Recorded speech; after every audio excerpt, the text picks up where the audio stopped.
Okay, welcome everybody. My name is Rory Cox. Welcome to our special event called Getting Published, Journals, Books and More.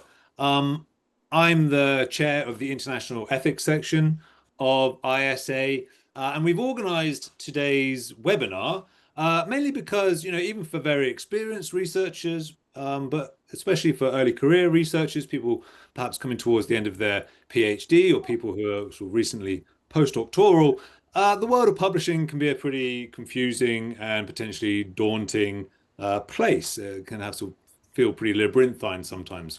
And also, there's just a wealth of options out there. So, this webinar is really designed to help people think about how best to navigate the world of publishing.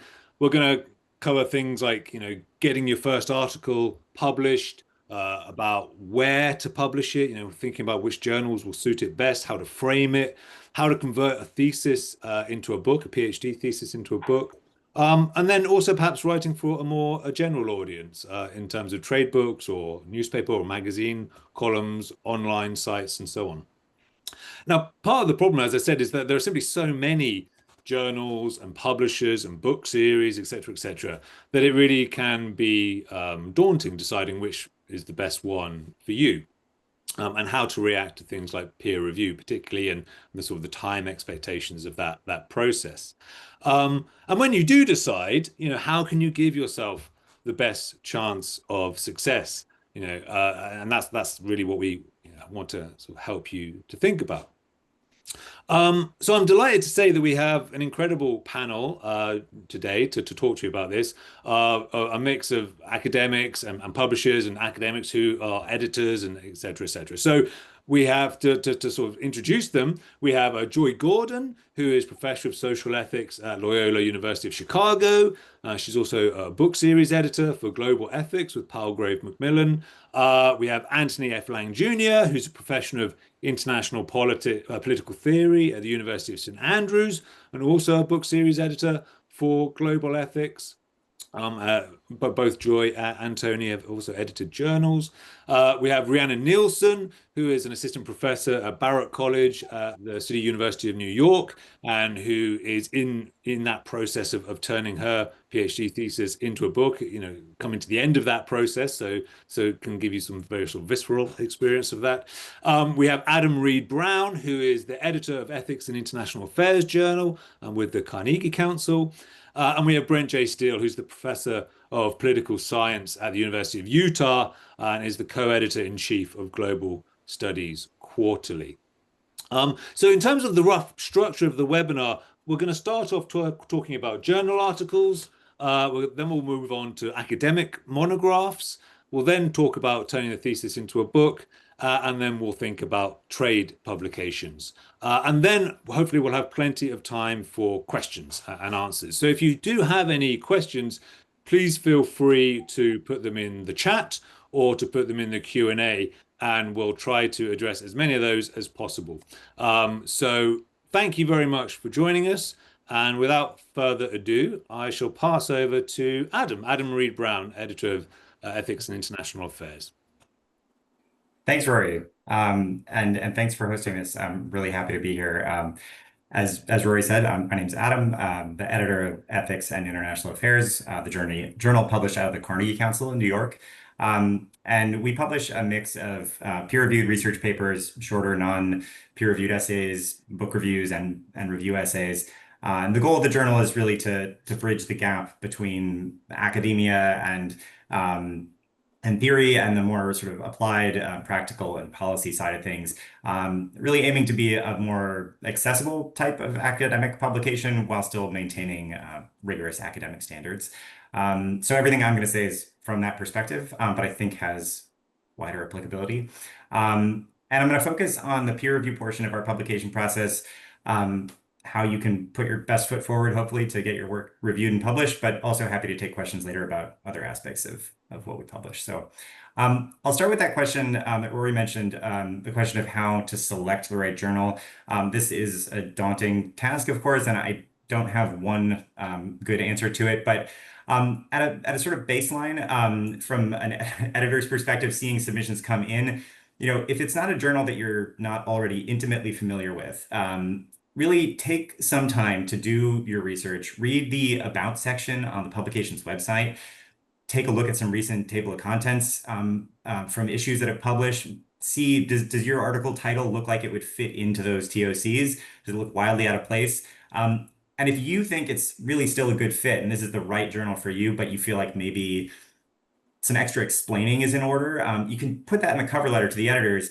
But in that case, what I would say and what's helpful for us, I have found, is to really be able to draw specific analogs to other things that you've seen the journal publish that maybe fall into a similar vein, even if it's outside of that journal's sort of usual comfort zone. So for us, for example, we don't do a lot of work on original survey work or field research, but we do some. And so when folks send us things in that vein, it's helpful if they can say, this is in keeping with X, Y, and Z that I've seen you publish over the years. And that just helps the editors situate sort of how they're thinking about this piece. Um, Follow the guidelines. This seems really obvious. If you've chosen a journal and you're going to submit to them, um, it is, of course, extra work. You're looking around at different journals and they have different citation styles and word counts. And so you need to trim for one journal. Of course, you're never going to be submitting at the same time to multiple journals, but you're still having to do that work potentially a couple times on a paper. But if you can, it helps. We're not going to necessarily reject a piece, or we won't reject a piece at EIA because it's not in the correct citation style coming into us in the first instance. But it helps us to more quickly look to the strengths of a piece if we're not having to look past a bunch of other superficial things. So if you can, when you can, follow the guidelines. Word count, we will reject something if it's 10,000 words over the limit.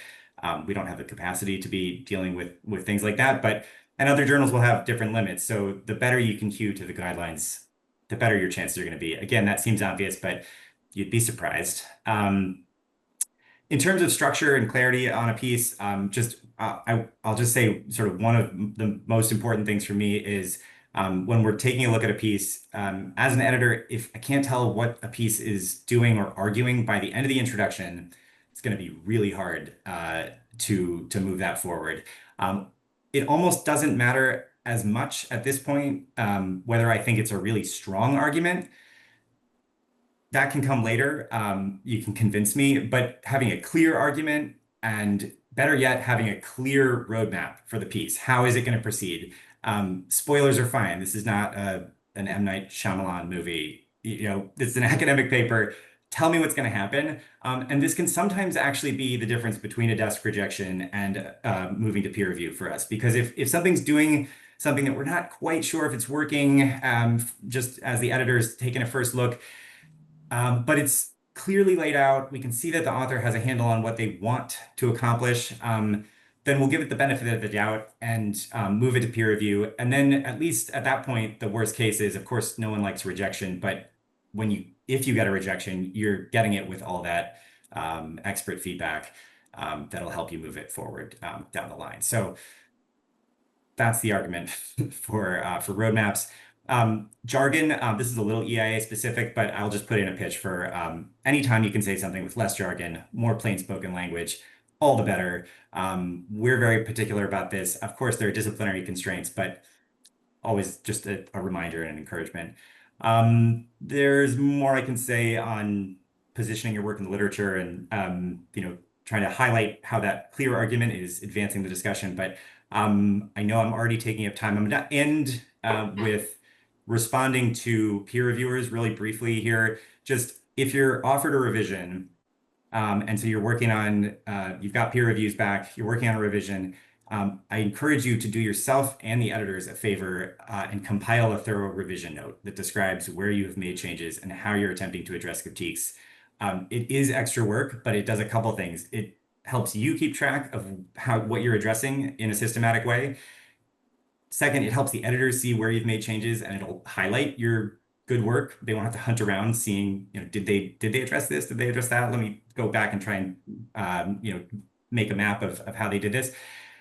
And third, it lets you craft the narrative of how great a job you did responding to all these comments. And I mean that seriously. Like, this is an opportunity to to put your work in the best light and have the editors read it and say, yeah, they really did it. And that's an important part of it because you did the hard work, but make sure that the editors can see that. Could say a lot more on that, but I will stop here and let Brent say all the things that I missed and forgot. But thank you again for having me here. Looking forward to the discussion. So. Thanks so much, Adam. And I would say to everyone listening that if there are things that are coming up during the discussion that you'd like any of the panelists to speak more on, then as I said, just stick those comments in the chat or in the Q&A, and we can come back to that. We're aware that we're having to go through things reasonably rapidly, but we want to have enough time for a discussion at the end. So Brent, can we go over to you next?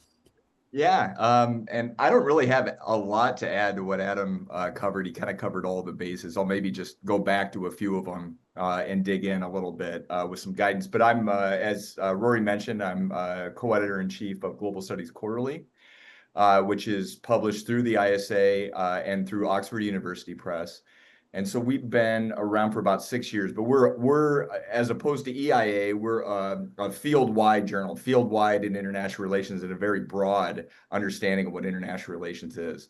So we have two types of submission formats. We have research notes, which are 4,000 word limit, a little bit shorter, a little bit more focused. They could be focusing on a response to a previous debate or focusing on a methodological issue. And then the regular submissions, which are 10,000 words initially. And then if you get the revised resubmit, which Adam was talking about, the resubmission can be up to 12,000 words to accommodate reviewer suggestions. If I could just kind of go back and tilt the land just one more time with what Adam mentioned, just add a couple of things. First, regarding reviewers, I mean, one thing that I think a lot of authors don't realize is that, especially early career researchers, is that you are encouraged at some journals, and ours especially so, to submit your own suggested reviewers. These should be people that are familiar with the topics or methods or areas that you're covering, but not familiar with you, because of course we have to have the double-blind review process, or not familiar with you being the author of that particular paper. So suggest reviewers. One of the reasons why you have word limits at journals is so that you can prevent reviewers being burnt out. So we have authors all the time that'll say, well, can it just be another couple thousand words over your word limit? No, it can't. And a lot of times the system will just send it right back to you. So that's something that you need to keep in mind. Adam mentioned this about looking at the table of contents, for instance, in addition to the scope of a journal's aims and purpose. One way to think about shaping your work for that journal even more is to engage the work of that journal. See what journals you're citing in your paper, and then work your way backwards towards that journal as maybe a good outlet for your work. Adam mentioned the importance of writing and to get that argument in there. I'm seeing two types of issues, especially with early career researchers that submit to our journal. One is the typical, they haven't situated their argument at all, but at least the argument is clear, which is good, but they need to at least acknowledge some of the literature that's out there that may be already covered some of what they're doing, but not all of it. But I'm also seeing increasingly the opposite problem, which is folks not necessarily situating, but drowning or getting swallowed up in debate so that the clarity of their argument and their contribution doesn't come through. And a lot of this can be strategic, and it can be, I need to cite this person because they might be a reviewer, or I need to cite this body of literature because it might be reviewing my work. But you want to have a balance in between those two. You want to have a clarity of argument, but you also want to situate it as a way to intervene in existing conversations and debates. And then on the revised resubmit, I just wanted to echo what Adam said in terms of the response letter being really, really important. One way to do this, if you have 2 or 3 or 4 reviews, some of them are going in different directions, is usually the editor will give you a heads up on what types of things that you should really focus on, categorizing the comments across different reviewers. And you can kind of, I always just suggest to use your response letter and structure it in that way so that you're focusing on those main points, even if you do need to probably respond to almost everything that the reviewers mention. Now, on the flip side, more and more journals are recognizing that when they send these resubmissions back to reviewers, the response letters are sometimes just as long as the resubmitted paper itself. So a lot of journals are providing guidelines to both authors And also reviewers, that the response letters need to at least have a limit as well. They need to be a little bit short, a little bit sweet, but also responding to everything that you can get to. So I'm seeing authors more and more and more, rather than just writing out a response letter, also putting in and categorizing the main points that they needed to respond to into a table, and then showing how they actually responded to those in a different part of the table. And that can be kind of a way to have your cake and eat it too. So with that, I will just turn it back over to Rory. And again, happy to entertain any questions that come up during the Q&A.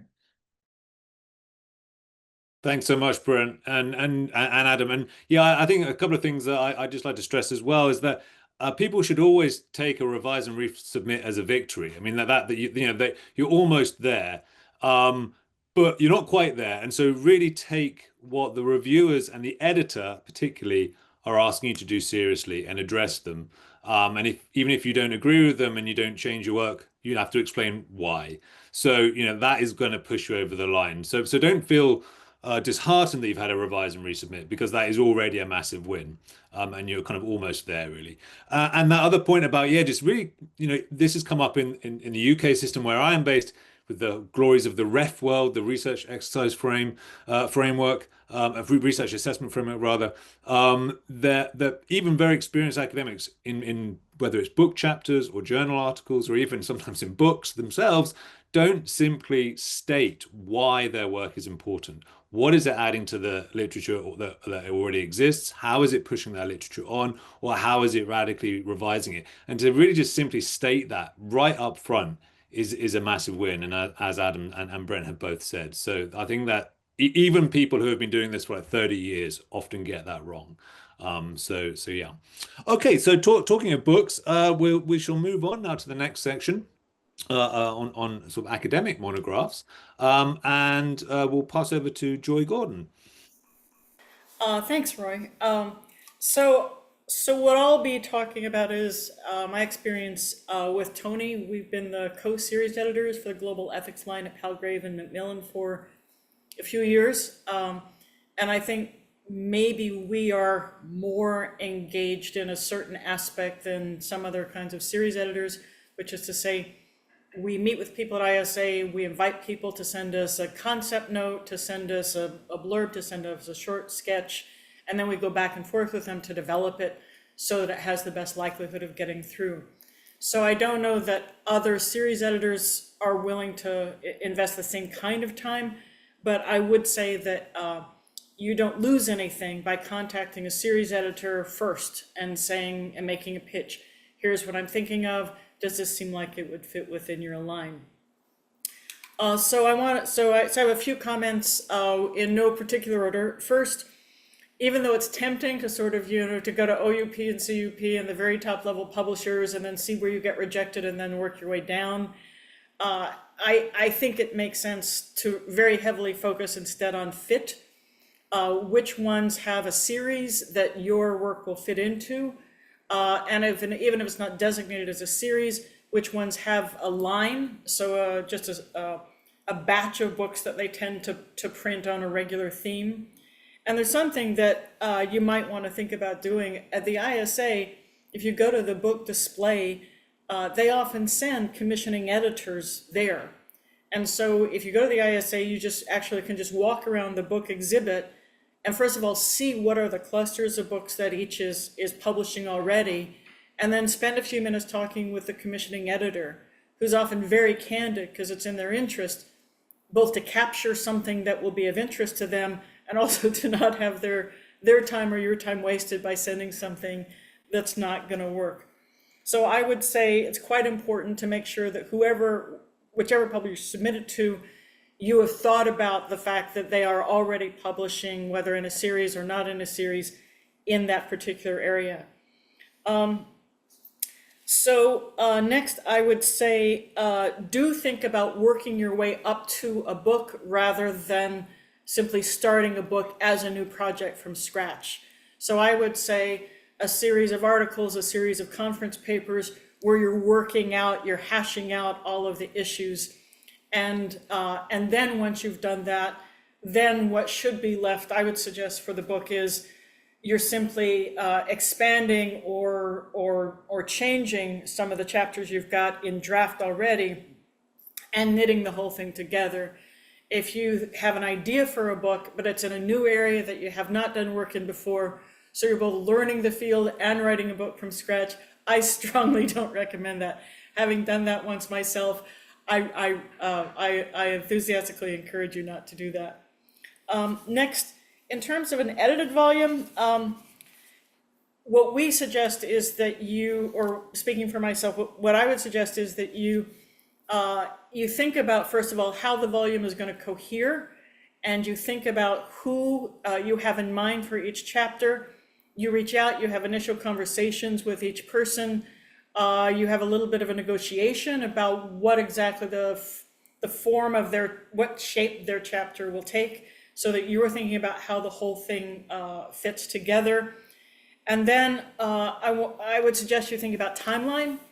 So you don't want people to write a whole chapter and then the thing goes out for review, and then the reviewers say, oh, this chapter is totally unrelated and should be cut altogether. And so then somebody's put in a lot of time that doesn't come to fruition. So what I would suggest is that you have initial discussions with your potential contributors, and that you have a timeline that goes something like this. We're going to submit the proposal to the publisher. Once they give us the go-ahead, then can you turn this chapter around in 3 months? And by 3 months, we all know that we don't mean 3 months. We mean that at 3 months, you check in with them at 2 months. You say, just to remind you, you have 1 month. And then at the end of the month, there's very low chance that it will actually be done. And so then the kind of nudging begins. But the idea being still that you talk with them at the beginning and say, I don't want you to write the chapter yet. Please wait until we get back the reviews. Please wait until we get back the acceptance, and then be prepared to move forward, reflecting whatever requirements are being asked of us. In terms of an edited volume, you should expect some attrition. So if you're thinking it'll be 8 chapters and you invite 8 people, it just happens. Somebody will ultimately hand in a chapter that you can't use, or somebody will say, well, I've just gotten so busy, I'm just not going to do it. So if you're thinking it'll be 8 chapters, suggest you have 10 chapters committed. And if it turns out to be 10, then that works fine. If you have your volume divided up into sections, and one section is particularly important to you, if you have only 2 chapters in that, then if one goes away, then you're kind of stuck with something that doesn't fly. So think about the design of your book, keeping in mind that there's likely to be some attrition. So I think I will stop there and look forward to any questions you may have later. That's fantastic, Joy. Thank you so much. And we'll pass straight over to Tony Lang. Great. Thanks, Rory. And thanks for putting this together. I think it's a great idea to talk to folks about this. So yeah, I'm just going to follow up. So Joy and I have been working together on this one series, but obviously Joy and I both published books ourselves, edited books, and single authored books too. So I've got a couple things more on the review process for book publication that I'm going to focus on. But I did want to just follow up on the last point Joy was making about edited volumes. And sometimes, I know in the UK context, you sometimes hear this, and I think in the US, that people discourage edited volumes within your institution. And I can understand that. So sometimes people are like, oh, this doesn't count. But I would just encourage you don't give up on edited volumes. I think they're terrific. We all use them. We all read them. And I think they're super helpful. I mean, I've edited something like 10 or 12. I don't even know. But they're really an important thing for our profession. So I would encourage you not to give up on those. I know maybe at the younger stage of your career, that's maybe not the right thing to start with, but please do keep those in mind. So in any case, yeah, just a couple things more about a review process, because it's different, obviously, than a journal process. It works differently, and there's different dynamics. So I wanted to say something about that. So the first thing is, with any proposal, you'll do a book proposal is the first obvious step that you're going to be putting together. Some publishers will want not just a book proposal, but an introductory chapter. Some publishers will want the whole manuscript. They won't even look at it, especially if you're maybe just starting out in your career, and they'll be like, no, we need to see the whole thing. So make sure you know what the expectation is. You know, I know, like for instance, for Joy and I series, we start with a proposal, and that's what we want. A chapter is great because that helps, particularly for edited volumes. We know what the plan is there. So keep that in mind that different publishing houses will have different expectations along those lines. When you put the proposal together, one of the things that people don't sometimes understand is the competing books section. Almost every book press will want to know what are competing books. And do think about that. Have more recent books that are, you know, competitors to you. Because remember, they want to make money, right? Journals are not making money, but publishers are making money. So they want to know, is there something out there already that's doing exactly what you're doing? And make sure you're differentiating yourself. So be like, well, X does this, my book does this, which is slightly different. So, you know, keep that. That's an important part of the proposal thing that you do want to pay some attention to what you're doing. Um, a second thing, oftentimes that book publishers ask for are potential reviewers. So I know Brent mentioned this. I mean, sometimes journals want this, but oftentimes journals don't want you to give potential reviewers. But book publishers definitely want to know potential reviewers. So think about it. You know, think about who would be a helpful reviewer. Obviously, there's going to be conflicts of interest sometimes. You know, you don't necessarily want your thesis supervisor. You know, so there'll be different kinds of reviewers. But definitely keep this in mind when you put together your proposal. A third thing is some publishers there'll be different procedures. So in some cases you'll get, as Joy and I have worked pretty hard with authors and book editors, partly because we're trying to reach a slightly different audience. So trying to kind of guide them into what they should be doing. So certainly start with the book series editor, as Joy said, start with the publisher, etc. You might then get one review that'll come in, and then you'll have to then get those reviews back and respond to those. But if you haven't submitted a whole manuscript, you might get a second round of reviews, which is not a revise and resubmit. It's now we want to see the whole book proposal, or sorry, the whole book manuscript. So keep that in mind. It won't be, you may have more than one step to go through with reviewers. Sometimes you won't, sometimes you will. So just keep that in mind. And then the last thing I would say is generally book reviewers are not double blind. That means they know who you are, but you won't know who they are. So that, you know, that's just the normal practice, because it's a lot easier to find out, you know, online who wrote this book. So they'll usually see your name. So just keep that in mind. It shouldn't be a problem, you know, but I mean, if you're concerned about that, you can talk to the book publisher. You can talk to the series publisher editors too, but it is a slightly different process than a journal system, which is double blind. That is, nobody knows who's doing what. So yeah, those are just some thoughts, and I'm happy to answer any questions about those. I can also, just incidentally, I edited the Journal of International Political Theory, so I would agree with everything that Adam and Brent said about journal publication. So, but happy to respond to any of those kind of things. So yeah. Thanks so much, Tony. That was great. Yeah, just a couple of things to add that occurred to me as well. I mean, I absolutely agree with Joy's idea about, you know, sort of having perhaps a couple of chapters in your back pocket just in case. There is a flip side to that as well, and that is getting carried away with approaching too many contributors for an edited volume. And academics have a reputation of, you know, organizing academics is like herding cats. That is a somewhat justified reputation, it has to be said. And just bear in mind that the more contributors say yes, that is the more work for you as an editor.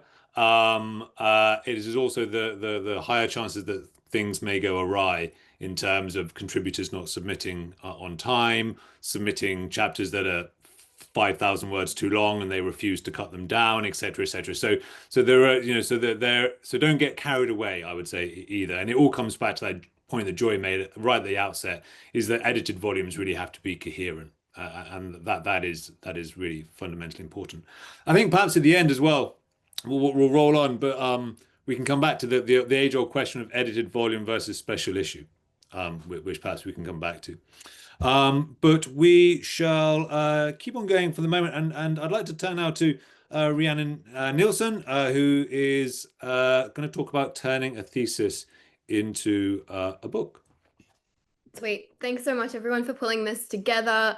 Just for a bit of background, I finished my PhD a few years ago, and I was fortunate enough to have a few postdocs between finishing the dissertation at Australian National University and at Stanford. And late last year, I signed the contract with Oxford University Press. I should say most of what I'm going to relay here I learned while being part of this wonderful community in the international ethics section at ISA. So to my fellow ECRs, please join.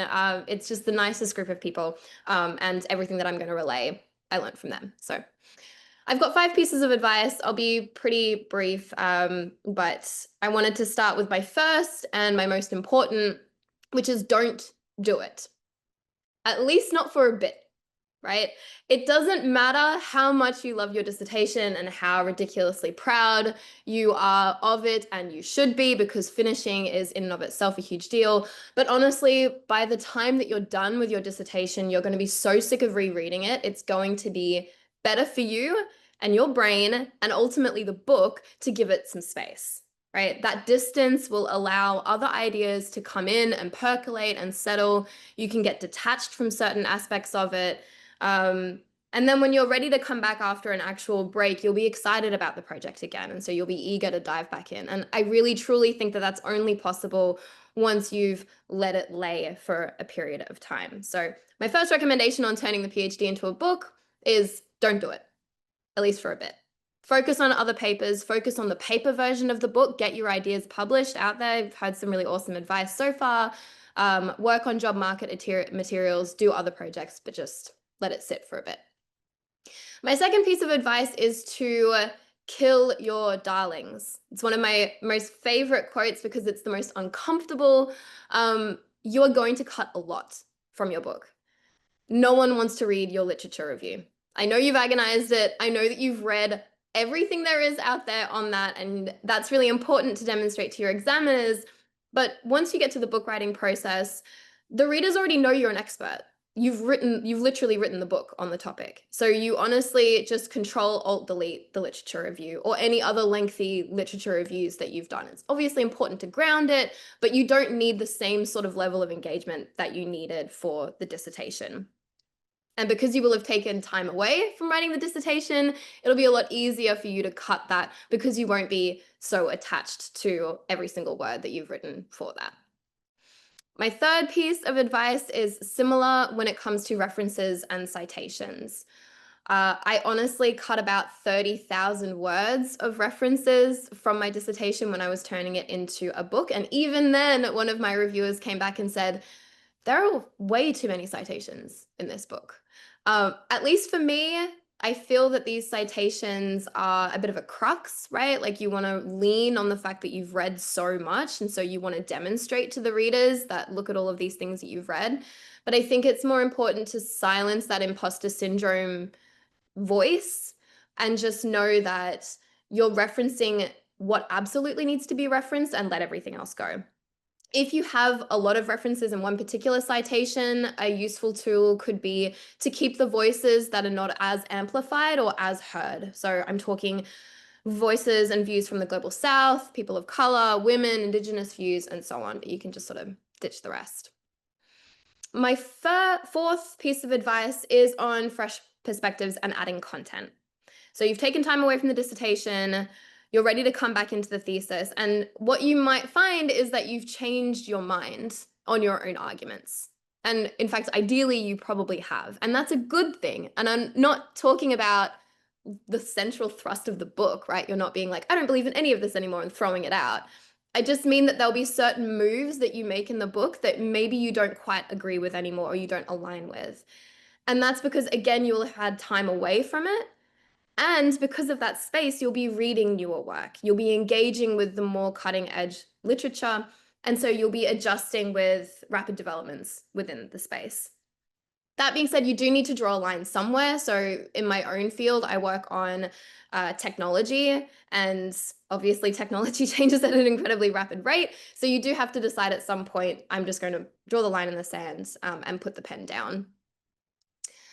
Lastly is on targeting a publisher. So I completely agree with Joy when she says that you should focus on fit. the way that I did that was to just look straight at my bookshelf. What academic books do you have on your bookshelf? Where does your book fit in that literature? And what books inspire you? Then look at the spine on the book and see who published it. And for me, it was a no-brainer. Basically, all of my books that inspired my work were published by OUP. And so for me, my goal was to speak to the same sorts of themes and topics that these other books that I had drawn on so much. And that was where I was aiming to publish.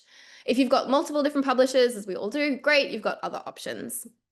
The other point I would say is rewriting the introduction and the conclusion. Again, look at those books that you love that are in and published by the series or the editors that you want to go for, and adjust your introductions and your conclusions in line with that. And I think lastly, just enjoy it, right? Unless you're Rory Cox, you don't write as many books in your life. So write with flair without the flowers and make it your own voice and enjoy it. And if anybody needs any more questions or support or commiserations, feel free to reach out. Thanks. Thanks, Rhiannon. Although we've got like 8-book steal here, so I pale in comparison to my True, my I dear. should have said Brent as well. I'm still just a novice. Yeah, I mean, I think with the choosing the publisher as well. I'd echo everything that has been said already, but simply just talk to people as well, and that's why coming to things like the ISA, joining a great section like the International Ethics section, and just talking to people and getting as much advice and experience as possible, I think is really valuable. As you're no doubt aware, certain publishers sometimes get reputations for being more efficient or particularly chaotic.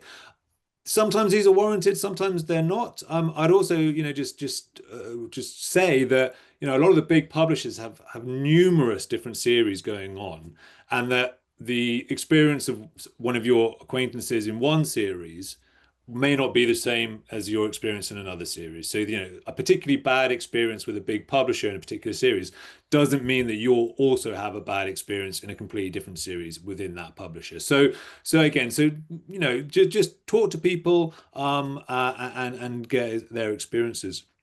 Okay. The other thing I just want to note about the PhD is that, and this is something that builds on what Rhiannon already said, is that the PhD is a qualification. And as a qualification, it has certain prerequisites, certain sort of tick boxes, you might say, and things like the literature review, an extended methodological discussion, etc., etc. These are all really important. The book is not a qualification. This is something, it's a different beast. This is your arena. So as Rhiannon says, this is your chance to show more confidence, to get rid of any kind of imposter syndrome, and to state things and do things how you want to do them, rather than being kind of straitjacketed to a certain extent by the expectations of a PhD thesis. So that's just something to be aware of, I think.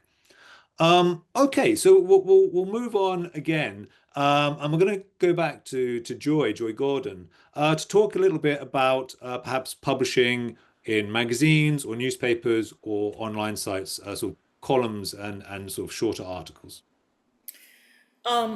So I think there's something that is kind of an untapped, I don't know, audience or an untapped channel, which is that as academics, we have a lot of expertise.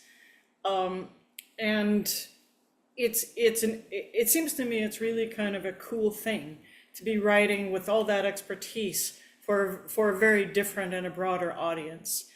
I've kind of enjoyed it. So I've published in Harper's, The Atlantic, Commonweal, and The Nation, and then that are general for a general audience. And then I would say what I would call kind of crossover. I'm going to include Foreign Policy and Le Monde Diplomatique, and so I'll be talking about sort of my approach and what I would say I've kind of learned from doing that. So to start with, for magazines, they generally control the title, the opening paragraph, and any pictures or illustrations. Those three things may not be to your liking, and you will not have much control over them. In my experience with those entities, the content is usually in your control, in the sense that if there's an edit, that you don't like, you can contest it or try to contest it. But it's very different than in academic publishing, where you pick a title and it's unlikely to be a problem. Here, it's geared to be something catchy, and that can kind of run very counter to our intuitions. Next, I would say the big difference between the writing style is adding examples, anecdotes, quotes. You could even have a joke at the opening. So the kinds of things that would not necessarily ever be included in a straight academic article, as well as quotes from people, sort of lengthy quotes where, so-and-so describes this as. So all of these are things that would not normally be found in an academic article for the most part, but it's kind of what keeps the attention of a reader in a general audience venue. Next, I would say to think about a hook. So a recent event that you can use kind of as a springboard, and then go into more technical issues or more historical issues. But for example, I write about economic sanctions. I just did a piece in Le Monde Diplomatique saying the Trump administration in the first 100 days, what have they been doing? So if you do that, then the general audience kind of venues, I think, are going to be more inclined to be interested. And then if you want to go into more detail, you can do that, but you've kind of captured the attention of your reader by something current. I would say, as with academic journals, you absolutely want to check their websites. You want to check their back issues. You want to see how they define what they're looking for, how they define their remit. You want to look at the kinds of things that they say they publish. As with academic journals, we publish, 1,000 word articles on such and such and 2,000 word articles on such and such. So again, if you don't do that research, then you're very likely to waste your time. You just need to do that, otherwise it'll get essentially the equivalent of a desk reject. I would say to read several articles from that publication that are roughly in your field. So it could be politics or social issues. Get a sense of the tone and the writing style. How formal or informal is it? How theoretical is it? How technical is it? Certainly check the length. Is it, for an op-ed, 700 to 800 words? If it's something else, Le Monde Diplomatique tends to be, or at least the ones I tend to publish in, tend to be about 2,000 words, maybe 2,500. If you go way over, they lose interest. If it's way under, it's just maybe not the kind of thing that they publish. The contracts are different for the magazines. I'm not talking about Le Monde Diplomatique, but for Harper's and The Atlantic. And you can get a contract, and that does not commit them to publish. There's not even necessarily an expectation that they're going to publish. What it means is, so you cannot say it's forthcoming in the way that you would for the equivalent moment of an academic journal that would say, yes, we accept it, and here's a contract. So for something like Harper's, if they can choose not to publish it ever, this thing that you've written, maybe after months have gone by, and then when they finally decide not to publish it, then because you have a contract, they'll pay you a kill fee. But in the meantime, you've been sitting there for some months and haven't been able to ship it around elsewhere. So you both have to be very conscious that when you get a contract, that doesn't necessarily mean it'll come out, certainly doesn't say when it's going to come out, and that in terms of your CV and how you represent it, I think it's not correct at that point to say it's forthcoming. And last, I would say to build in sites with URLs as you write. So even if it's a magazine article and those things are not going to appear in the article, sometimes they are now as links most commonly.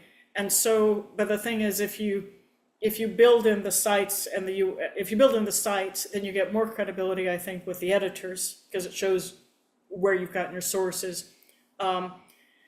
But then also for the journals that do in-house fact checking, such as The Nation, then when the time comes, they accept it, you're good to go, and they start on the fact checking. If you can just hand them all of these things so they know where to look exactly, it saves them time, it saves you time. So even if the ultimate publication is not going to reflect the sites, I build them in as I write for a variety of purposes. That's great. Thanks so much, Joy. Okay, and I'm just going to finish off by talking about trade books. And this is just going really off my own experience over the last 18 months. I published academic books, monographs, and edited books. And I really just felt like a change, a bit of a challenge to do something new.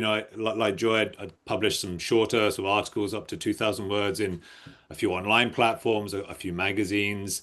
And I think that's actually a good way to test the water to see if you like writing in this sort of slightly different style. If it's something that you enjoy, if it's something that you're good at, not some academics kind of struggle to sort of come away from what they've been trained so hard to do. So if you're thinking about perhaps publishing a trade book, then perhaps doing a few trade articles, short 1,000 words, 1,500 words, up to 2,500 perhaps is a good way to begin. So my next book is going to be a trade book. It's going to come out with Penguin Random House in 2027. It's challenging and it's fun and it's interesting, but I would say it's hard. And the first thing that you really need to consider is, does your book have broad appeal?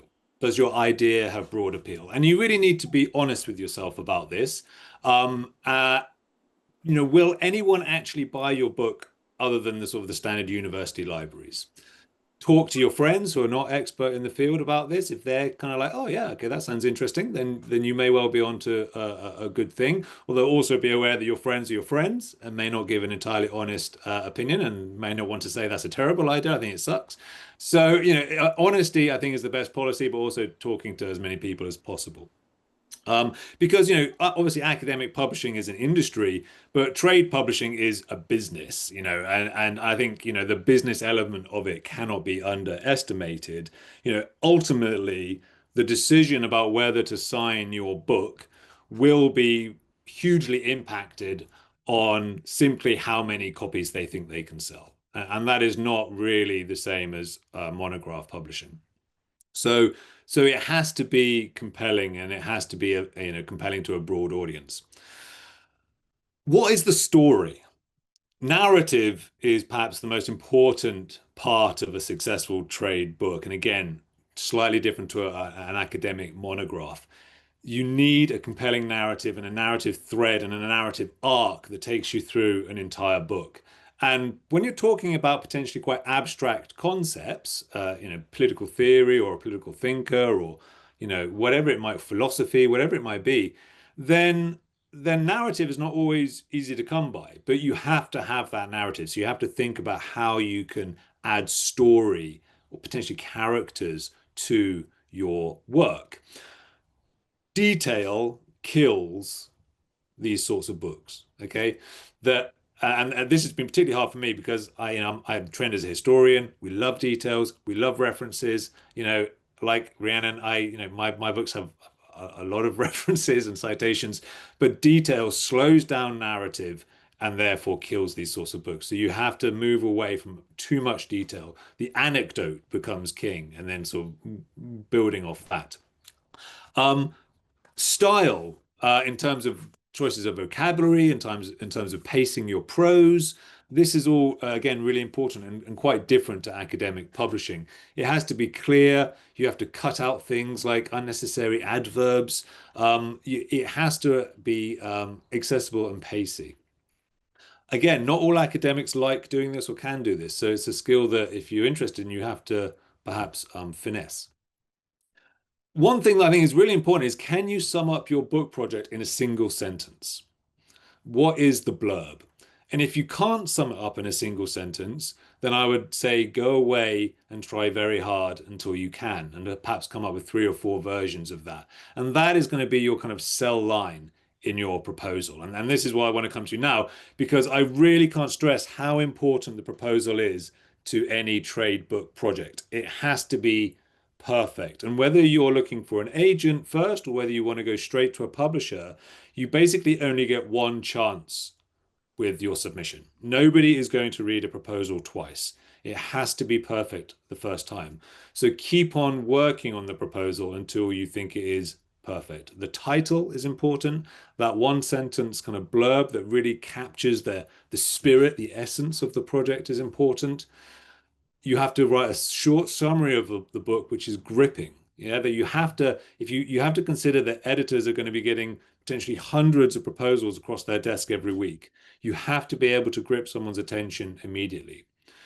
Is there a market? Again, this is trying to force you to think about the audience. Who is actually going to buy this book? It's going to be people who buy the book rather than go to a university library who are going to drive the sales and drive the likelihood of you getting a deal, a contract.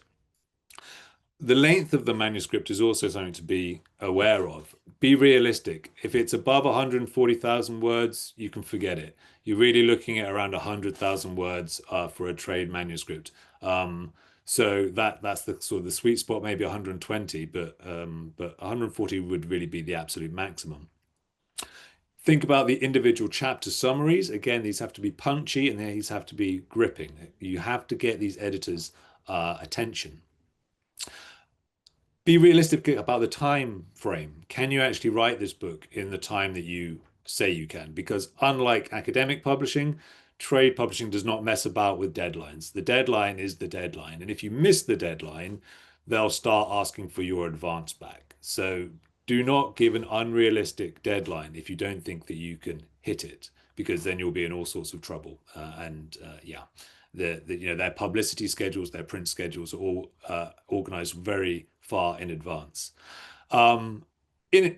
But you will get the contract, you will get an advance. This is something that Joy mentioned, fees. This is something which is different really from academic publishing. You do get money, which is nice. It's always nice to have money for this sort of stuff. So don't undervalue your work, and expect to be paid in advance if you get a contract. Get non-specialists, non-academics to read your work and give you as much feedback as possible. If they find it boring or confusing, then other people will. And again, you're less likely to get a contract. Don't talk about methodology. Don't talk about the finer points of your theoretical model. The average reader doesn't care. Okay, it's just not, again, think about narrative. That's what's going to drive this forward. And then really just to finish up, I would say, the question about do you need an agent? Not necessarily, but it's much easier to navigate this world if you have one. But really getting an agent, the process is very similar to getting a contract with a publisher, because you'll submit these proposals to an agent. And if you can hook an agent, then really that's kind of 70% of the work done. Because if an agent takes it on, it's because they think that they can sell it. So everything that I've said applies to the proposal that you would send to an agent, and then the agent would again perhaps work with you further before they submit to a publisher. But I would say my own experience is that the agents are worth their commission, they're worth their weight in gold. They will increase your chances of success with the publisher. They know who the editors are to send this stuff to, and they'll also probably negotiate you a better deal for your contract.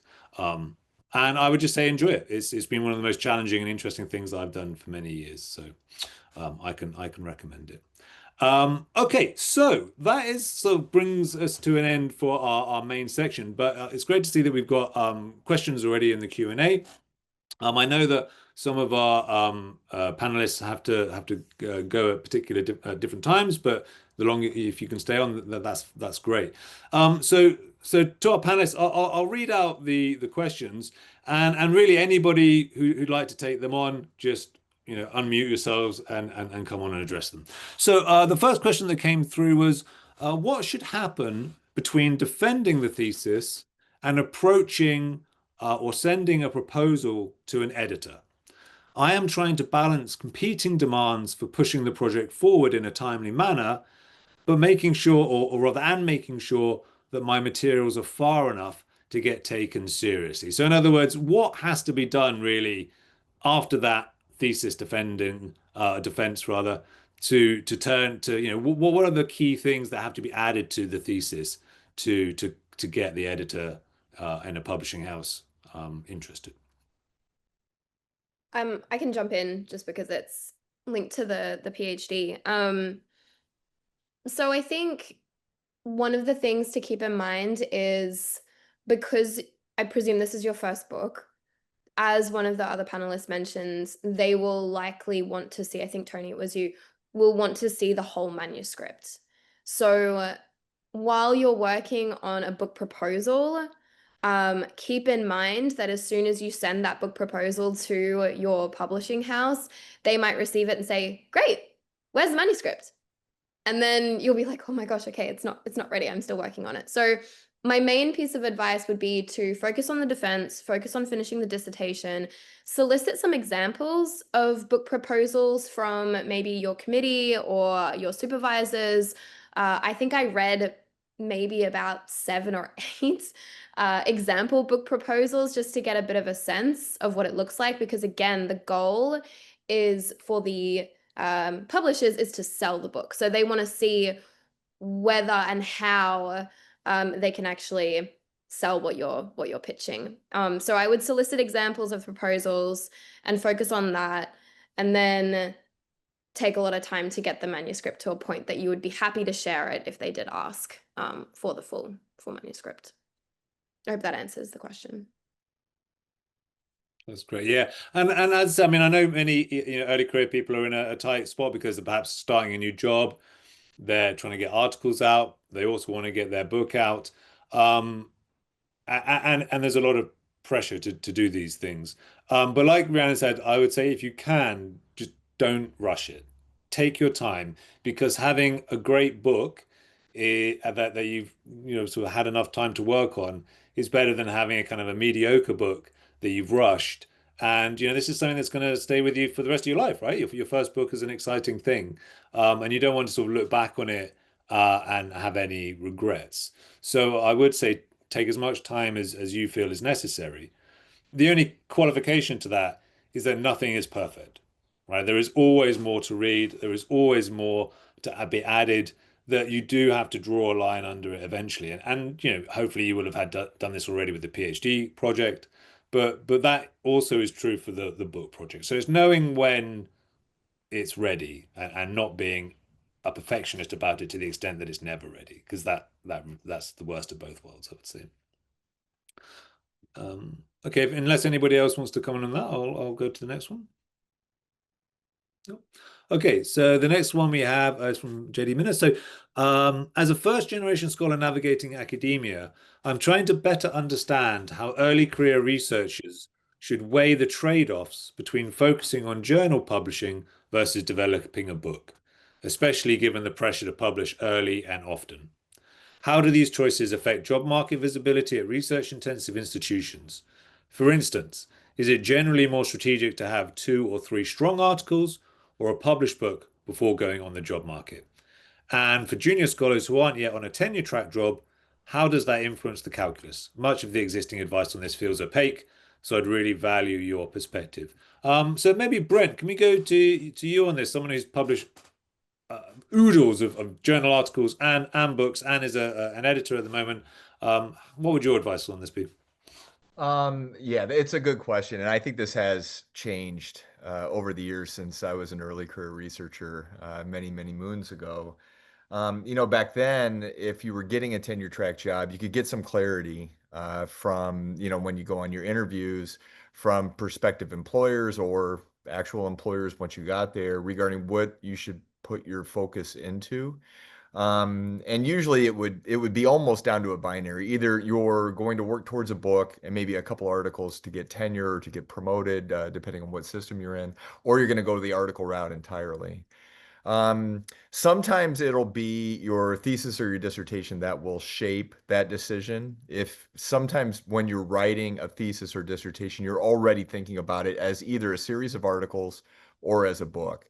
If it's as a book, but you have that pressure in a non-permanent position to publish a few more articles, then that may also be what determines it. Not necessarily the nature of what you're writing, but perhaps the nature of the positions that you have. I think it's best. I think it's best because it is so opaque to just ask yourself what is this project? What is this argument? What is this paper? Is this paper something that is better thought of as a book then go ahead and pursue that. While you're also, I always found it to be like I tried to kind of do both. Pursue the book, but when you're tired of writing the book and you need a break, go over to the paper, start polishing that up, and send that out. That's kind of what I did my first 6, 10 years in academia. If I saw something that was a paper that wasn't quite related to what I was doing as a book, and the book had a deadline or the book had a time frame that I was thinking of, I'd maybe, focus on one and then come back to the other. But it is really, really difficult because there's less and less permanent positions out there, or if you're going to get a permanent position, it won't be right away. It'll be after a postdoc or maybe a couple of postdocs or maybe a visiting position. So it's just a long way of saying I don't have any clear advice on what to do, but that I completely sympathize with the challenges of the pressure to publish. So my short answer would be try to do both if you can, but otherwise let particular conditions shape that decision making. Can I add a quick point? This might end up being too department specific, but some departments, their rubric for tenure and promotion is public or semi-public if you dig enough. So for example, that's the case in my department, where we have it buried on one of our websites, but it says, it more or less says, I'm hedging a bit because we have a version that has not yet been approved and we have another version. But in any case, it will say, we expect X number of articles in X number of years, or a book. So we say explicitly we're agnostic on book versus articles, and we say the total should amount to X number of words approximately. So when you're interviewing at departments, it's probably worth it to ask if there is a rubric that they can make available to you, or to see if it's on their website somewhere, just so that you're thinking as you go into a tenure track, which is more advantageous to me. What you certainly don't want to do, I think, is spend several years working on a book and then it, has not been accepted at the time you come up for tenure because you've kind of put all your eggs in one basket. Or you write a bunch of articles and then it turns out the department has a strong preference for a book instead. Yeah, and just to add, this is also sometimes country specific, so it depends where you're based or where you want to be based. Australia, in the Anglophone world at least, Australia, the UK, and North America all have quite different perspectives on the value of books. And as Joy says, different departments as well. If it's a case of you have, for very early career people, if you have no publications yet, I would always say get an article out first, because just the time span is going to be to your advantage. So having a couple of article publications is going to get you at least looked at when it comes to job applications. Whereas if it's kind of like no journal articles published and a book may be forthcoming, you're going to struggle to be shortlisted. So that is something to think about. Also, what we didn't touch on is just timelines for publication. Do not hesitate to email a journal editor and ask what their current publication timeline is, because some journals might take 2 years, some journals might take 6 months. And again, if you're in the job market, that could have really large implications for which journal you may choose. So that's something to be aware of. Rory, can I just come in on just the kind of early career publishing? Because a couple of questions I noticed were also about book reviews and because sometimes that's a good way to start for a junior scholar, but I would say don't write individual book reviews, write book review essays, because a book review of just one book, there's some publications like International Affairs that do want those single ones. That's becoming more rare, I think. So I would encourage you, if you're thinking about it is a great way, because you can, as Rhiannon said, you can cut out your whole literature review, but your literature review might well have a book review essay built within it. So that's something that you could extract from your dissertation or your thesis and turn that into a short article. And I know lots of journals are interested in those kind of book review essays, but you also want to check with the journal, is that something they want? How do they approach that? So that, just a quick thought on that one. Yeah. Absolutely. I noticed that I missed out a question. Is there a place where one can find a list of series and series editors for books in the IR field? Or how does an early career find relevant book series other than the slow process of following the breadcrumbs from books consulted or cited in your bibliography? So I'm not aware of a website or a single repository that has a list of series or series of book editors. I don't know if anyone else is. No. So I think it is unfortunately just just that kind of research and seeing what fits the bill. I mean, all websites, publishers' websites will have their series listed and their series editors.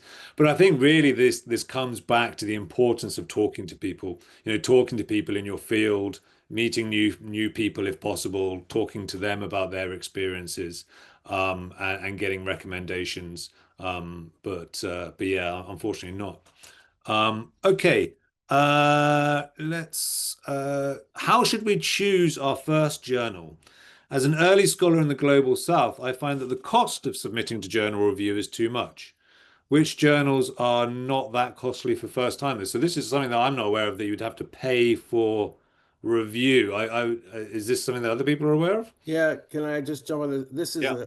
a real, I think it's becoming a problem because people think like, oh, they get these emails from these journals and say, it'll only cost you this much to submit to our journal. Don't publish with those places. Yeah. It's a scam, maybe not a scam, but it's a new model, and I would discourage people from paying anything to write. You shouldn't be having to pay to get your stuff published. So that would be a quick thought on that. Yeah.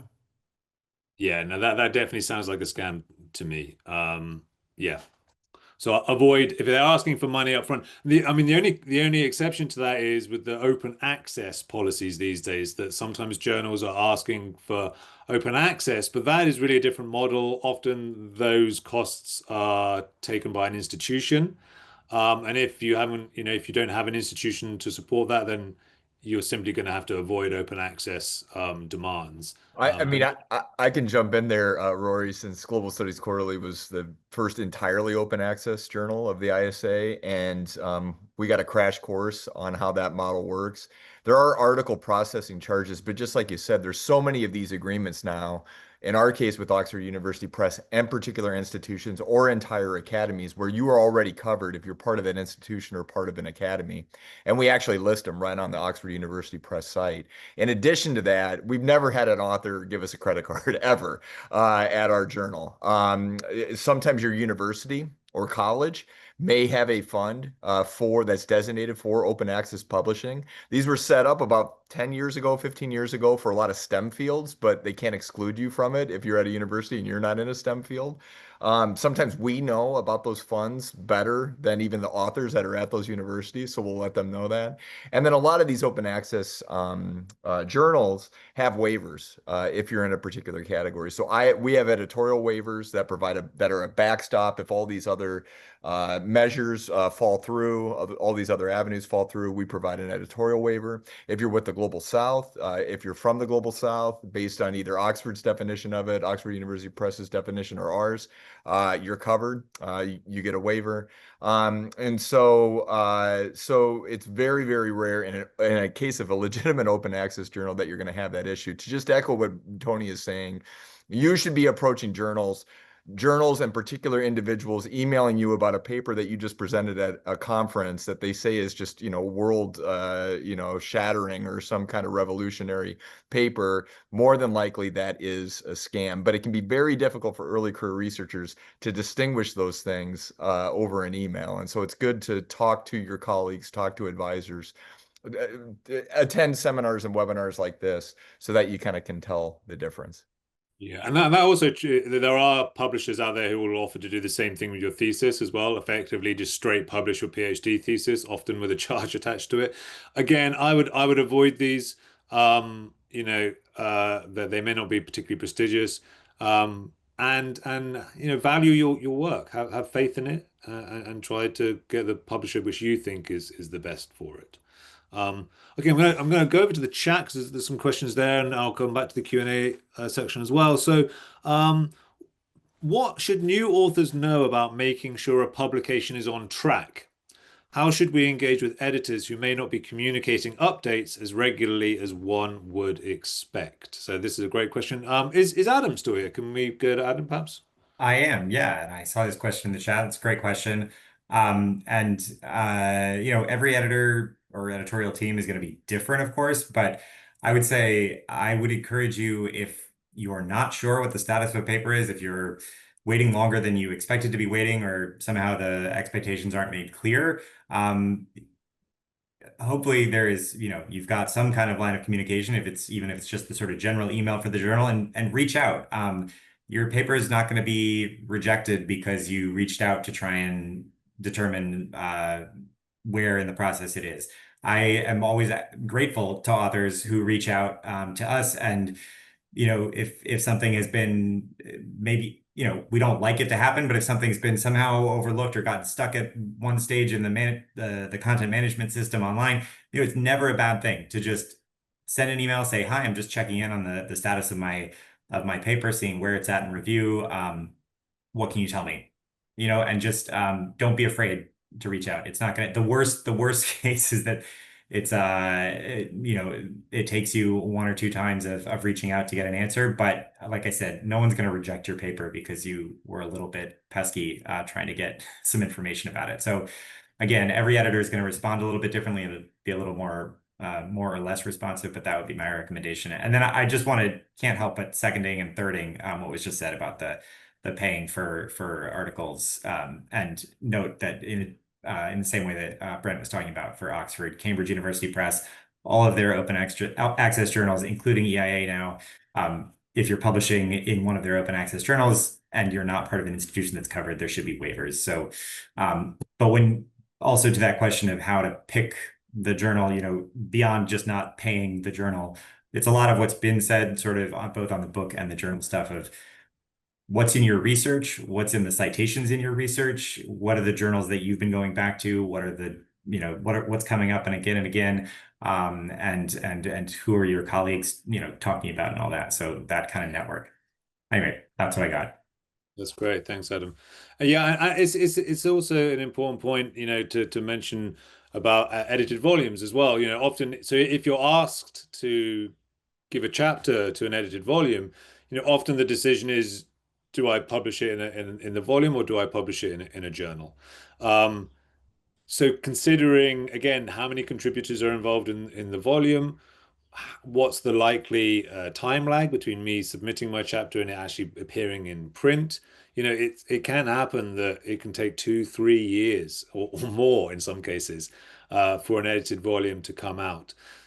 So for an early career researcher, this is an important consideration. So think about if you're approached for an edited volume, think about the realistic timescale that it's going to require. And yes, and as Adam says, do chase up processes that are lagging. There's a question here: is there any issue with publishing papers pulled from your dissertation chapters, then propose a book based on that same research? So perhaps Tony or Joy, would you like to take this one on?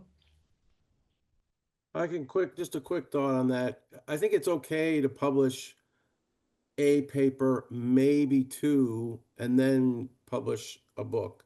I mean, obviously publishers don't want, book publishers don't want to have the whole book already published in 10 different journals. That's a problem. But I absolutely think that it's okay to, especially for a scholarly monograph, to have, because that way people know, like, oh yeah, this is the person who does X, and now I want to see it extended in a book. And I think that's a pretty good thing to do. I don't know, Joy, what your thought would be on it, but I think that can be okay. Again, not like 10 papers, maybe one, maybe two. So yeah. Yeah, I completely agree. I mean, what you can't do is have more or less identical duplication, right? Because then you've kind of wasted time, and whoever is publishing sort of the second-hand materials is going to be sort of annoyed with you.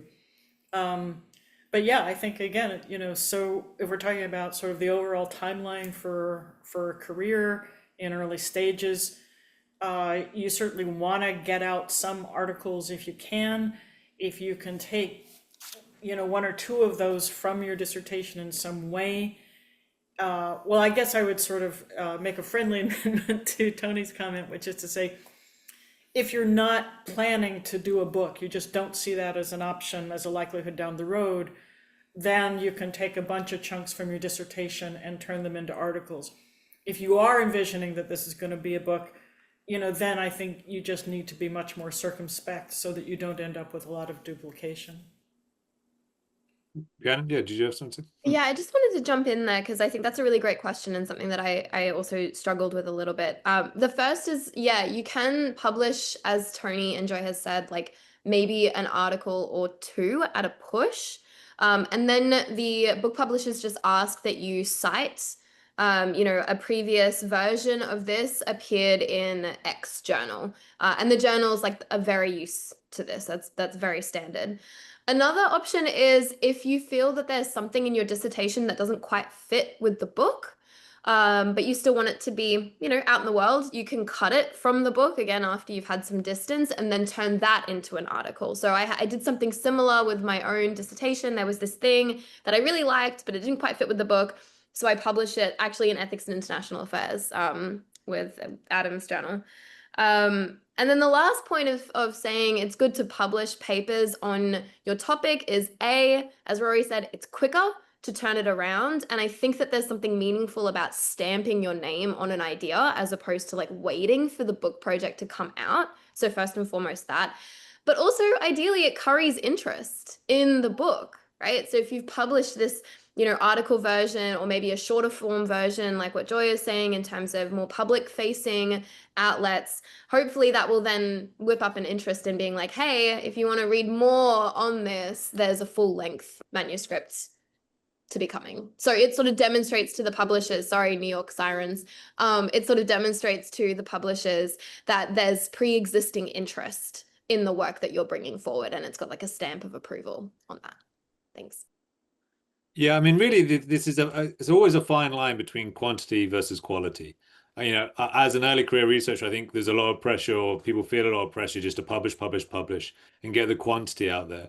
But I'd always say think about the quality as well. Do you want to build a reputation as someone who publishes really high quality original work, or do you want to establish a reputation as someone who basically just says the same thing over and over again? Equally, everyone knows what the top journals in their field are, and often, one article in a top journal is worth three in perhaps some journals that people aren't really engaging in or reading. So again, thinking about where you're placing your work and trying to place your best work is really important. Rory, I just wanted to yeah. throw one thing in quick that's not in the questions. I haven't seen, at least in looking at them, but I think it's super important. And I'm guessing Adam would agree with this, and maybe others too. Please review. Please don't reject reviewer requests. Yeah. Especially, like if you're an editor of a journal and you see this person's rejected, 3 attempts to get you to review a paper, and then you want to submit a paper to the journal, that's not such a good strategy. I know we're all super busy, and I know it's difficult to find the time, but do accept reviewer requests both for book publishers and journals. You also don't have to write your own book in response to a review. Do a good job, but you don't have to take, 10,000, words to review a 10,000 word journal article. So just a little bit of a plea there. I'm guessing Adam would probably agree with me on this one. Yeah. Absolutely. And I would say, in fact, don't write a 10,000 word response to a 10,000 word article. Most people don't have that problem, but yes, it is, it does, it's not going to get you the inside track, but it is, we definitely see the names of people that we are engaged with, as reviewers, and then we see them coming in, and it is certainly, it's a mutually beneficial relationship, and it allows us to see their work in advance of seeing their work in a way. So, yeah. So can I just add to that? I think when I was early on and I started reviewing articles, I suddenly got a lot of clarity about when an article works and when it doesn't. I found that incredibly useful. Once I started looking at articles and then thinking, or submissions, and then thinking, oh, you're missing a clear intro here, or, there's a gap here. And that was really valuable to me in developing an eye for my own work before I submitted it. And I think the other advantage is you're seeing the emerging literature in the field. You're seeing what's new, what are the directions that things are going before they're even coming out in print. So I think it's a great way to get a sense also for where the field is going. Okay, so the next, what is a good way to find an agent? Again, on this, not really any shortcuts, unfortunately. Very much like choosing a publisher, you look at the books that you think are most closely aligned to your own project, the types of books that you really value, in the same genre, and then find out who the agent is. They're usually listed in the acknowledgements. Um, that and then you can sort of start building a list of the agents who are representing the sorts of authors that you would see your work sitting alongside. You can then go onto their websites, and they will state on their websites if they have an open list. So not all agents will actually be taking on new authors, but if they have an open list, they'll give you details about how to contact them, and they'll list the genres and the kind of the subjects that they're interested in representing. So it is just legwork, I'm afraid, and you start off with the books, and the authors that are sort of close to your own project. But it does take a fair amount of time. In terms of applying to agents, I probably wouldn't approach more than 2 or 3 agents at a time, because it's a small field and they know each other and they talk to each other. And if you've just sent your proposal to 50 agents, and several of them say, "Oh, I got this same proposal," then they may not take too kindly to that. So do it selectively. It can be, most of them say that they'll get back to you within something like 6 to 8 weeks. So if you do it one by one, it can take a lot of time. But yeah, so don't go crazy in terms of how many you contact at the same time. Joy, I don't know if you have anything to add to that. I've never used an agent. I think if I were doing a trade book, maybe I would, but for the handful of articles I do, I don't do it at a large enough scale that I'm thinking seriously about it as income. I'm really, again, thinking entirely about it as fit and what's the audience I'm going for. Is this a good place for it? Is this something that I want to communicate to a broad audience, or is it not? And there aren't that many things that in my work that I think are well suited for that. So normally I'll be working on something and I'll think, oh, I could spin this off in a more digestible fashion, and what would be a place for that. So I've never used an agent. Okay, on the chat, what is the best way to promote our research conference papers and articles on places like Google Scholar, ORCID, and ResearchGate? This seems like a great way to promote our work, but it seems to be underutilized. Does anyone have anything to say to that? There's something, I must admit, I mean, other than using keywords, which obviously journals always encourage you to do, I can't say it's something that I'm particularly good at doing either. So I don't know if anyone, Rhiannon, you're probably better at doing this sort of stuff, or am I under a misapprehension? Oh, I mean, I know that we've sort of moved away from academic Twitter, or X, as I guess it's now known. I think academia in particular is pivoting more toward LinkedIn. So if you want to publicize that, I know that journals also do a really great job, like Ethics and International Affairs, and I'm sure that the others do as well, of saying, here's our new issue. And so if you have a LinkedIn profile, they often tag you on that as well. So I would suggest that. In the American context, they often like that you have a website, like a personal website, which for people from the Commonwealth might feel a bit like tall poppy syndrome, like, oh, why do I need a personal website? But apparently for the job market over here, it's important. So that's another way to publicize your work, I guess. And having a Google Scholar account, as you mentioned. Yeah. Anyone else want to come in on this? Actually, could I say something about that? Because I think so when you're just starting out, so granted in many departments, not quite the same amount of weight will be given to a contribution, a chapter in an edited volume as to one that's in a journal. But even so, it's something significant. And so the thing is, how does that happen? And the answer is, it happens because whoever's putting together the edited volume has heard of you and has heard of your work. And the thing about that process that's great is, when you send in a submission to a journal, it'll get sent out to review, and you don't know maybe if the journal is going to desk reject it or if the reviewers are going to like it or not like it. Whereas for somebody who's putting together an edited volume, you have a conversation about mutual expectations, this many words, this is your topic. And the expectation is if you execute that well, then they will accept that. And so it's a great way to get your work published that takes a lot of the uncertainty out of it. And so the way in turn that you get known by people who are putting together edited volumes, if you've already published a lot, then they will have come across your name. If you're in, the international ethics section of ISA, people will know about you. But other than that, if you use things like ResearchGate and LinkedIn, then if I'm putting together an edited volume and I've seen that you've given a whole bunch of talks on something, then that will come to my mind as somebody I might want to reach out for. So I think for that particular publication channel, as Rhiannon is saying, I think it just makes a lot of sense to use ResearchGate and LinkedIn and whatever other kinds of social media you have access to. Yeah. There's a question that came in on the chat asking, are university presses better for your career?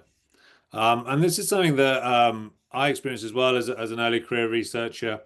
And I ended up publishing my first book not with an academic press, but not with a university press. Now, I think it would be naive to say that if you publish a book with Harvard, Yale, Princeton, OUP, CUP, that that on the job market, when people are looking at your CV, that's not going to help you. I think the people will take certain university presses very seriously, and they may give you a sort of a layer of prestige. So I think so I would never say that, no, it doesn't matter, publish where you want. However, I would qualify that by saying that somebody who wants to publish your book and is enthusiastic about your project is always more important than publishing with one university press or another, or an academic press or another, because the support that you get from your editorial team throughout the process and the amount of effort they put in promoting your book once it's published is really of the utmost importance. So that would be my personal response to that question, but others may disagree. So I don't know if anyone else has any thoughts. I'm going to have to get off in a minute. But just a quick response to that. I think it also matters where you are too. I know in the U.S. sometimes any university press is better than a non-university press. I know that as Joy and I have been working with a non-university press, it's great because they're very efficient. They do a great job. So and as you were saying, Rory, if somebody's enthusiastic, you want to go with that too. So, I think it just depends. I wouldn't, just look and see what the press is publishing and get a sense of what they're doing. Like going back to Rhiannon's point a while ago, looking on your bookshelf and seeing if there's all sorts of things from one press that is really helpful for you. Go with that press and approach those series editors. Joy and I have been really working hard to reach out to the Global South with our series, in fact, and that's really, I think, been a terrific process for us. So I'm going to have to get off, but that would be my last thought on that one. So yeah. Thanks so much, Tony. Thanks for your contributions. Okay. Anyone else want to comment on this? No? Okay. So where are we next? I'm a PhD student in the military and a regular book reviewer for a service adjacent periodical, and it has a little bit of visibility from academia. I'm looking to start reviewing for academic journals as well as I work up to publishing my first papers. My two questions are, one, how would you recommend I leverage my current work into hopefully getting to review in international studies or IR journals? Or perhaps that's security, I don't know. Or can I essentially cold call a journal with a sample and a hat in hand? Are journals less likely to accept book reviews from PhD students, even if I have industry experience? So, Adam, perhaps you would want to take this on first? Sure, yeah. I mean, I can mostly speak from the experience at Ethics and International Affairs, and won't be able to give you a really broad answer here. But we do publish book reviews from PhD students on occasion. But I would say the trick for us is we primarily are commissioning our book reviews. We're going out, we're identifying the books that we want on our list of individual reviews, and then finding folks in a similar way that we would find peer reviewers on a paper that is submitted to us. So technically in our guidelines, we actually don't have an option for just submitting a review cold. That said, people do it, and it's not without occasional success. Reviews are short enough that they'll often get a look, even though that's not technically. Now I'm going to get a wave of book reviews that unsolicited here, but book reviews are short enough that you're asking. The question is about leveraging the experience. I would say that is one way, is to sort of approach and say, hi, I'm someone who would like to review for you. But the other way is really, there's a book that you're interested in reviewing, review it. And reviews are short, and you can just put the whole thing in front of someone and say, you can give them your background, but also just look at the work itself and let it stand for itself. And here's a quality review that you can slot into your list on a book that is making sure that book is really in line with that publication's remit and what they're publishing on. That might be one of the best ways to go, but I know other journals do things a little differently, so I won't extrapolate from there. But yeah, and I just go back to something that Tony said earlier as well, is that you can write too many book reviews sometimes. I mean, writing a good book review takes time, right? Because you have to read the book really thoroughly, and then you have to sort of craft a nice, coherent, short review that does a lot of things. So I would say, perhaps think about using that time just to write an article.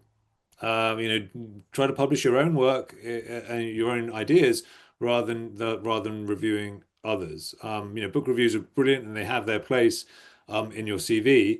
But perhaps that time could be better spent developing your own work.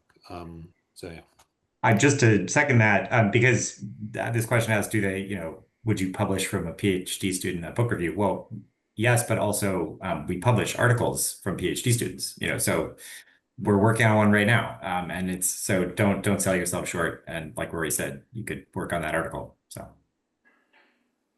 And just to add, if you're going to write a review, you might think about instead looking at a cluster of books that just came out and write a review essay. So it's got a little more meat to it. In my university, in my art department's process, just a book review itself, under the terms of our rubric, does not carry much weight. So when the time comes that you're on the market or have a tenure track job, then if you have written an essay review, that will, depending again on the institution, that may carry really quite a bit more weight than just a whole bunch of book reviews. Can I jump in as well and just Absolutely, yeah. similar to what Joy is saying, another option could be to approach the author of the book and suggest that you want to put together a roundtable that sort of puts that book into conversation with other authors. And I know Adam's nodding here because we did something similar with Cecile Faber. She had a book out recently on the ethics of espionage. And a bunch of us were invited to really engage in a sort of meaty way with the substance of her book and bring in our own thoughts. So it wasn't just a book review, which is like, very short, maybe 1,000 words. It was a pretty substantive sort of contribution. and that puts you into dialogue with the author, and then the author responds to critics. I just also want to say really quickly, I'm not sure if we've touched on it, just in terms of books and articles. Articles you can only send to one journal at a time. Hopefully folks know this, but I just want to stress that. Books you can send to multiple different publishers at once. Ideally, you want to take that with a grain of salt. Like, you don't want to do a shotgun method where you just send it out to like everyone. But I think if you let them know, you know, I'm sending it to this and to this at the same time, they're typically okay with that. It's not as prescriptive. And I think that's precisely because it's not double blind review as as it is with journals. So I just wanted to flag that as well. Yeah, and just be aware that if you are sending to more than one publisher at a time, you still have to craft your letter uniquely, right? So you have to justify to each publisher why you want them to publish your work and why you think they're the best place for it. So don't just send the exact same letter to all the publishers. That's not going to go down well. They're going to see through that pretty quickly. There's a question I can answer really quickly here to preempt. Do legitimate book agents ever ask for money up front, or is it standard that they work only on commission? If any agent asks you for money up front, run to the hills. They are total fraudsters. No, they will only ever work on commission. They will work completely for free until they get you your book contract. And standard commission is between 20 and 25% for an agent, depending on whether it's a domestic or a foreign market that they're selling the rights to. Foreign rights tend to be 25%. Domestic rights tend to be 20%. That's the going rate these days. If you can get that lower, fantastic, but that's the going rate. But yeah, never give them money. They take money that they earn, as it were, right? When researching journal articles to publish with, how do we determine the hierarchy of the journal? Some journals are considered to be more prestigious than others. So this is a good question, and also something that changes slightly from field to field as well. So again, Adam, do you want to take this on? Sure, I can. This is one where we have this discussion internally about our sort of where we sit, but then also, people. Yeah, this is an important consideration. I would say a lot of what we've already talked about, that a number of folks have mentioned about fit being somewhat more important in a certain respect. So there's something called impact factor that most folks are probably aware of, but you can look up, you can see where this gets published every year, and it's about the sort of number of citations that journals receive on their work over a course of 2 years and 5 years, and that can give you a sense of where a journal stands. But I think a lot of what you're going to get in terms of determining how prestigious a journal is, again, is going to come back to what are the journals that you're seeing in the research that you're doing, and the citations in that work. That's going to be really your guiding your guide as to what are the respected publications out there. And so if you're seeing these names over and over again, those are the ones that are probably going to be near the top. But again, as with the books and as with the articles, it doesn't necessarily mean that the number one prestigious journal or the highest impact factor is in some list is going to be the best fit for your piece. And so don't just go and take that list and send it off, because that's where you run into the editor opening up your piece and thinking, why did they submit to our journal? Did they look at what we published? Did they look at any previous issues? So I would say, yes, make sure you're publishing somewhere reputable. That's going to come from sort of being familiar with the field. But then make sure that your piece is a good fit for the places that you're sending. So yeah.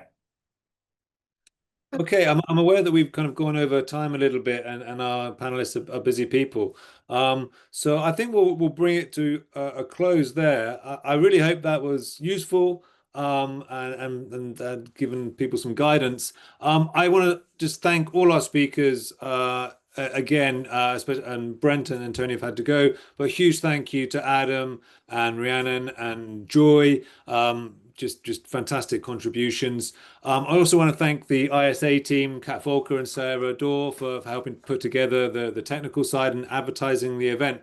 I want to thank the audience for and these great questions that are coming through, and hopefully, perhaps meet you at ISA in Columbus next year. And I also just want to put out another call for the international ethics section. We're very friendly, we're very approachable, and we'd be more than happy to give plenty of advice to any kind of early career or even very experienced researchers, and carry on these conversations throughout the year and in person at the various ISA events as well. So if you aren't a member of the international ethics section, I do encourage you to join. Please come and join us and support the section, and hopefully we can do more things like this to support you. Look out for our book award online panel in September, where we'll be talking about Ariel Colonimus's Pricing Lives, which is a fascinating book and was the winner of our book award for last year. And other than that, again, huge thank you to our contributors, and the best of luck with all your research and your publication plans. And on that note, I shall say good night from Scotland and good afternoon to the rest of the world. And Rory, thank you for doing such a great job of putting this together. It was a pleasure for everybody, I'm sure. Yeah, and thanks so much, Yeah. Rory. This was awesome. And thanks so much. Nice to see all of you as well. Yeah, great to see everyone. Thank you. Thank you.